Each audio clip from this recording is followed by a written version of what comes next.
Alright, let's see what they did to the Bard.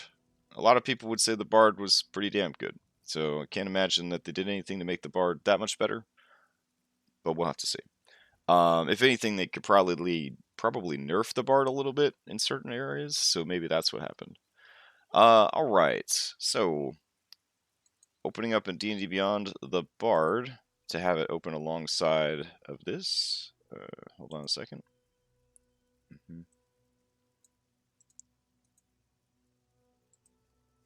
Alright, let's see. Looks like spellcasting is only going up to 5 because we're capping level 10. Progression seems the same. Inspiration die is actually listed here in its own column, which is pretty handy. That's the same. Looks like we got a new resource, composition points. Let's see. Looks like the spells known is less than it's normally. It's 2 less than it normally is. Okay, so let's see why. Armor looks like it's staying the same. I never understood why they had musical instruments be separate devices. I mean, if anything, they should just be types of instruments, like percussion, wind, that sort of string. At least that's how I run it. Alright, let's see. As a bard, you gain the following features. Spell casting. 2 cantrips of your choice. You learn additional bard cantrips when you level up. You can replace cantrips when you level up. Spell slots. The class feature Bard shows how many spell slots you get. To cast one of your spells, you must spend a slot, blah, blah, blah. Spells known of first level and higher. At first level, you know 4 first level spells of your choice. Spells known column. Replacing known spells. When you gain a Bard level, you may choose one of the Bard spells you know and replace it with another spell from the Bard list. That's all the same. Spellcasting ability. Charisma is your primary stat. Ritual casting. You can ritual cast any Bard spell you know, as long as it's a ritual tag. You can use musical instrument as focus. Okay. Composition. Here we go. You have a number of composition points, as shown in the composition points column. You can spend composition points to inspire and revitalize your allies, and you may learn other applications from your Bard College. You recover all expended composition points when you finish a long rest. You can use your compositions to inspire other creatures with stirring words and music. So it looks like there is going to be some changes to Bardic Inspiration. Spend 1 bonus action and 1 point of composition to choose one creature other than yourself that is within 60 feet of you and can hear you. That creature gains 1 Bardic Inspiration die. A creature with Bardic Inspiration has 10 minutes in which to roll the die and add the number to 1 ability check, attack, roll, or saving throw. The creature can wait until after it rolls before deciding to use Bardic Inspiration, but it must do so before the GM says whether or not the roll succeeds or fails. Once the die is rolled, it is spent.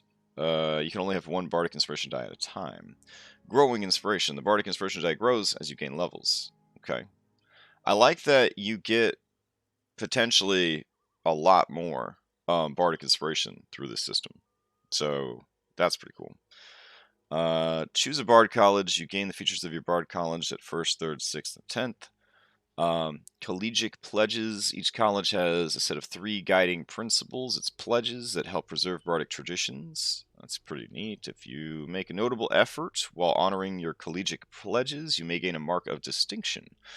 During a long rest, you may spend 1 mark of distinction to share songs with another bard and replace one of your known bard spell, including cantrips, with another spell from the bard list.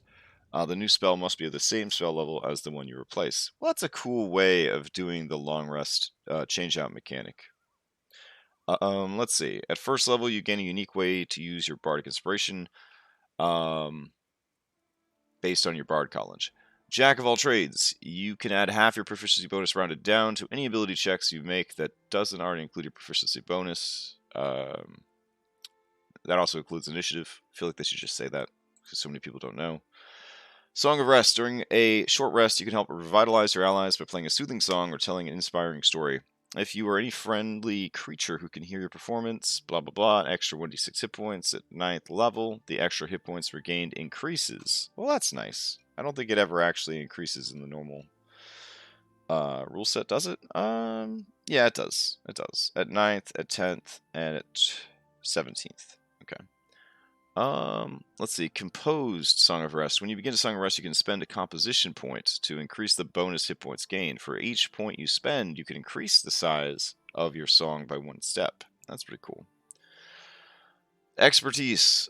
Choose 2 skills in which you are proficient. You gain expertise in these skills, doubling your proficiency bonus for any ability check that you make that uses that skill. 10th level, you choose 2 additional skills that you are proficient, and you gain expertise in these also. Ability score improvements, we already talked about. It's just how it is.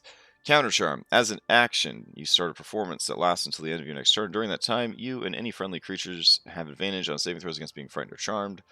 A creature must be able to hear you to benefit from this. The performance ends early. If you are incapacitated, silence, or you voluntarily end it as a free action. Oh, wait, here we go. Compose Counter Charm. As you begin to perform Counter Charm, you may choose to alter your performance in the following ways.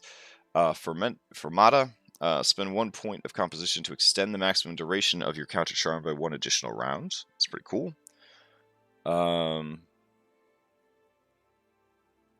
Let's see. Spend 1 point of composition to extend the maximum range from 30 to 60.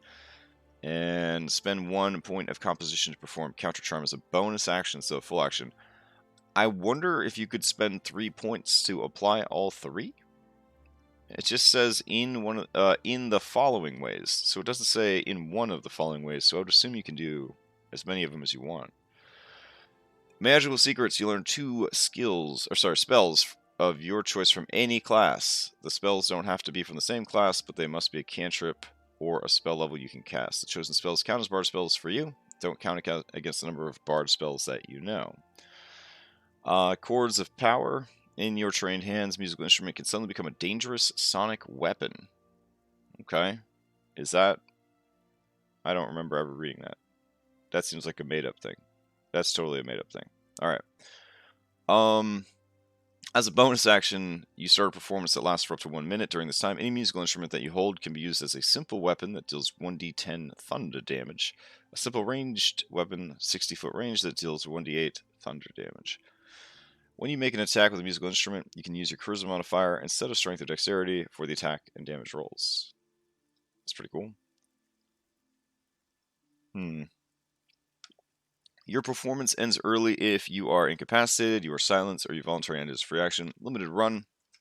You can use this feature once, and then you regain expended uses when you finish a long rest. I mean, it's pretty cool. I don't know if it's that cool, though. I mean, it's your last ability if you're playing to level 10. So, I don't know. And then we've got the Bard spell list. I don't know if this is because they changed the Bard spell list, or if they wanted to just put it in one place for you. Not sure.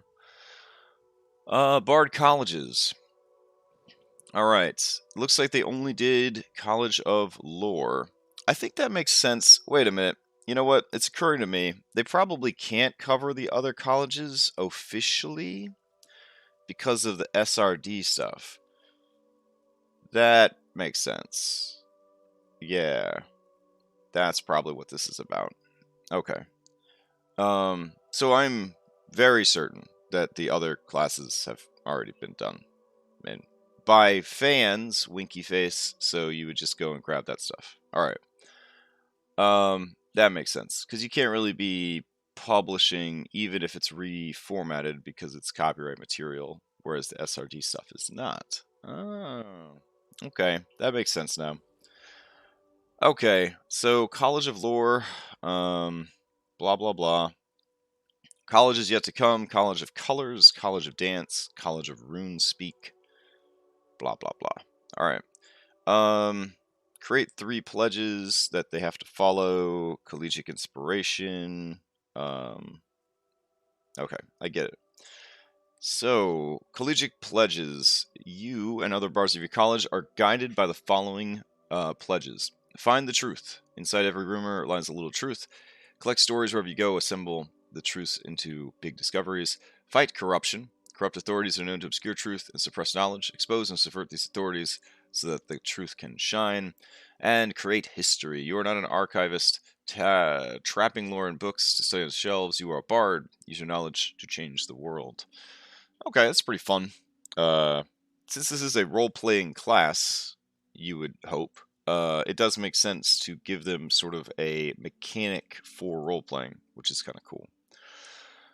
All right, Collegiate Inspiration. Cutting words. When a creature you can see within 60 feet of you makes an attack roll, an ability check, or damage roll, you can use your reaction to unleash some cutting words. Roll your Bardic Inspiration die and subtract the number rolled from the creature's roll. You can choose to use this feature after the creature makes its roll, but before the DM tells you whether or not it succeeds, or before the creature has dealt its damage. The creature is immune if it can't hear you, or is immune to being charmed. Okay. That makes me curious. How does this differ from the original cutting words? The immunities are the same. Let's see. Oh, no, I guess it's all still pretty much the same. Okay. Let's see. Diverse education, you gain proficiency with 3 skills of your choice. Hidden lore, you learn 2 spells of your choice from any class. They don't have to be from the same class, but they must be a cantrip, blah, blah, blah. Choose spells that count as bard spells, blah, blah, blah. Peerless skill, when you make an ability check, you can spend 1 point of composition to inspire yourself. Oh, that's nice. Roll a Bardic Inspiration die and add the number rolled to your ability check. You can wait until after you roll your check before determining this result. Blah, blah, blah. Okay, that's pretty cool. Can they do that anyways, though? Yeah, but they get it at 14th, and then they moved it up to 10th. Got it.